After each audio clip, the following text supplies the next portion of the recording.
You know what's funny, Vortex? I started the last video the same exact way, doing a close-up on the smoothie. And my intention was to talk about the smoothie because it's gross. I put too much spinach in it, and the banana that I used wasn't sweet enough. So it's kind of grody, but I'm still drinking it. And the whole reason why I wanted to showcase this dietary decision of mine is to illustrate the fact that if you do things that you don't want to do, you'll feel better in the long run. You know? Within reason. So, like, if you eat healthy, you're going to look better. You're going to feel better. It's not just about looking good. It's not just about being skinny. It's about having more energy. It's about being able to sleep better. It's about, not feeling drained and lethargic. And, all this food, it used to taste good to me, but it doesn't taste good to me anymore. It's just gross.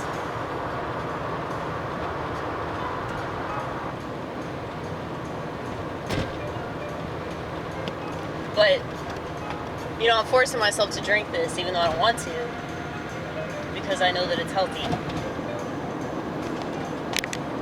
That being said, I chugged a cup of coffee earlier, which I know is not the right way to do it. And it was a pretty big cup of coffee too. It was in my, trusty Grateful Dead mug. Do y'all have any idea how much self-control I have? I don't think you do. Because I am so tempted to get a dead bear tattooed on me. But if I do that, I'll just keep getting more and more tattoos. I really want to get more tattoos. But, I told myself,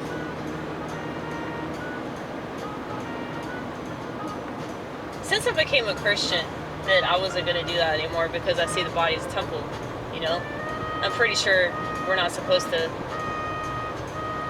put permanent ink on it. And I'm not saying you're gonna burn in hell if you have tattoos or anything like that. I mean, I have 3, so hopefully that won't happen. But, my mindset has changed on the whole thing. And of all things that could get tatted on me, it's like, I really want a fucking dead bear, That just kind of shows you how stupid the whole thing is. But I love me some dead bears, man. I don't care how demonic they are.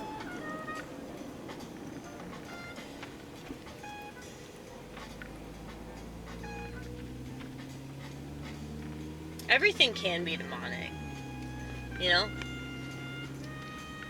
was thinking about how most of the stuff in our society is used poorly, and because it's used poorly,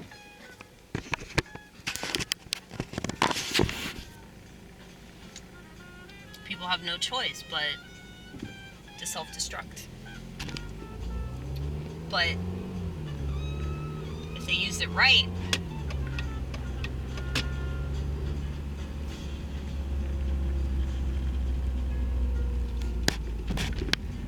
we would live in a far different world.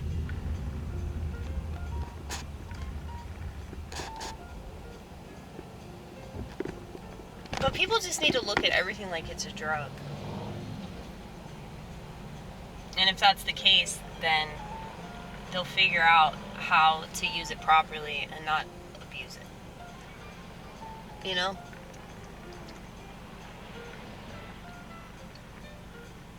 So I was talking to this chick that I go to church with,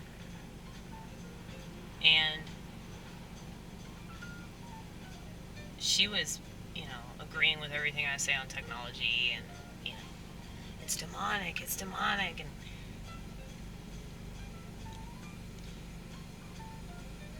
her kids, who are really, really smart, like, her son's like me. I think he's like 20 or something, and he still has a flip phone. And they just have notebooks. Like, they pulled out their notebook and they were like writing on their notebooks. And they were talking about how they wanted to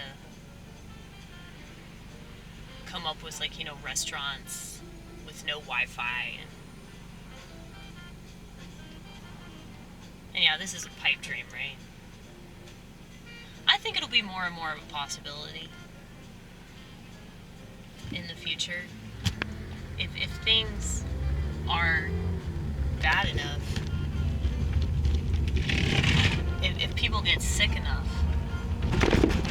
then somebody that actually has money and isn't just some crazy person will be like, we really need to invest in this idea, because this might actually take off, because there are going to be plenty of people that have the same mindset that I do, and don't want to go to a restaurant where everybody's on their phones.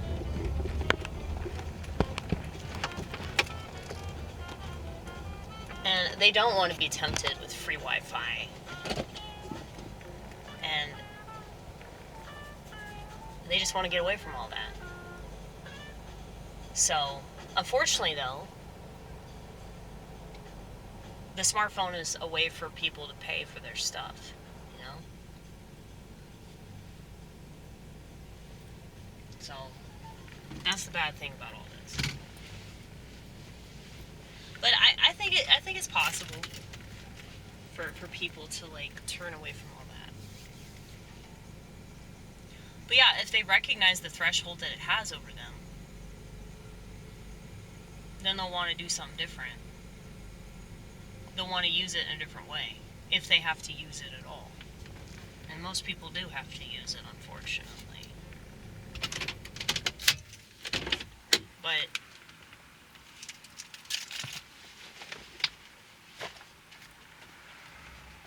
we don't have enough people that want to do something different, though. That is a very small faction of society, unfortunately. Because I know plenty of people that acknowledge that it's a problem. But if you ask them, are you willing to do anything about it? That's a hard no. Okay?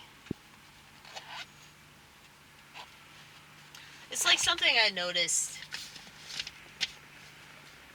When do I not notice things? I'm sure you've noticed that I notice quite a bit. Well, you know, there are a lot of people that do videos like on existential stuff. And I'll read the comments just because I want to see where society's at. And forgive me if you've already heard me talk about this before, but this is redundant. Everything is. I just accept it and talk about the stuff I'm passionate about. Well, something I notice is that if anybody leaves a comment that's not victim, victim, victim, victim, this isn't fair, society used to be better, people used to talk to each other. That's a cool angle, isn't it? People used to talk to each other.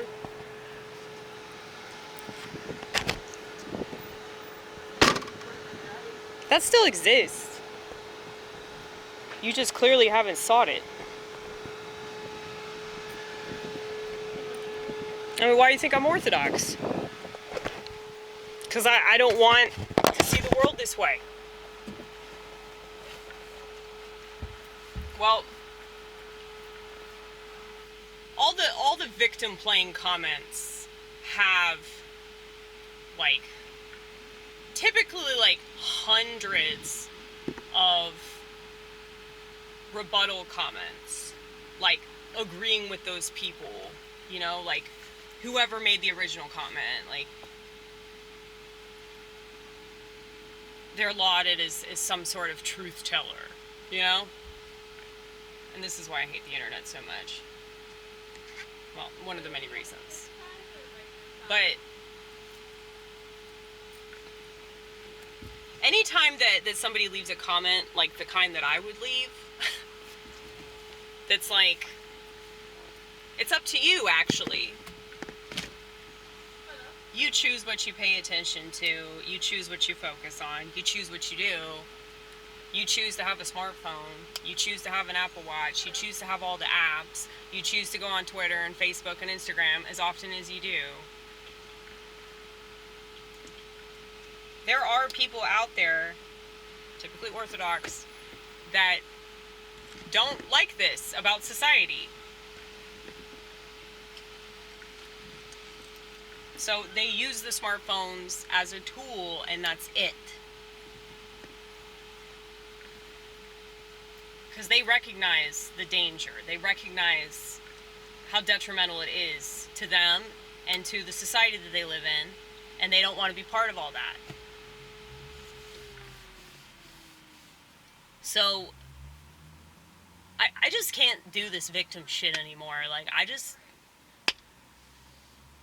want to tell everybody to kill themselves, you know? Because it's like they're dead. They're already fucking dead if they can't see that they're part of the problem. You know? But yeah, any kind of like message that's encouraging personal responsibility, that's not going to be very well received. Because people just want to sit in their shit and whine that it stinks. Society has always been crap, okay? This world has always been run by bad people. We can argue over what religion it is, Jews. But it wasn't the Jews for a long time now. Because remember, the Jewish religion was invented just like the Christian religion was invented. All this stuff was invented by men. Now, I do believe that the Christian religion is the truth because it makes sense to me. It doesn't just make, like, mental sense. Like, if you tell the truth, you're gonna be persecuted for that and crucified, okay? It makes emotional sense to me. Love is a sacrifice. So it figures that that's the way that God would show how much he loves us. By becoming us. And taking on our burdens as his own.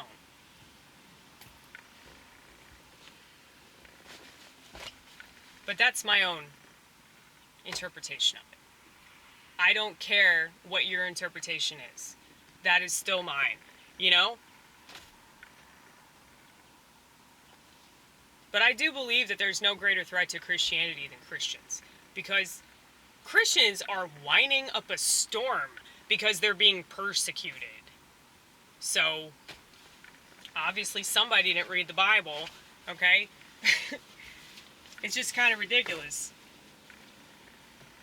When you look at all that Jesus went through, all that his disciples went through, all the saints went through, it's just silly for people to be whining about the Jewish-run Hollywood not having a good opinion of Christianity. You know, it's like, it's so easy to infiltrate when people don't really understand it, you know? And then they fall for, like, any old pastor that's talking about the end of the world or, you know, what this passage really means. It's like, I'm not saying that sola scriptura is the way. I mean, I would strongly advise to, like, talk to a priest. But I think it's also important to have your own personal relationship with God, and it's really, really important to read the Bible yourself. In order to, you know, get out of it what you can personally get out of it. It has to mean something to you in order for it to actually, you know, take effect. And I think the biggest problem with Christianity is that most Christians don't behave like Christians. It's just a label. It's just a label. So, I guess that's true of a lot of stuff, though. I mean, how many people claim to be environmentalists that don't pick up litter?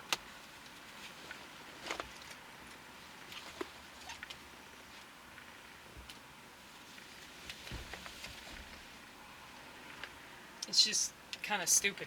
You know, everything's stupid. But once you accept that about your society, you'll stop expecting anything more from that society. You know?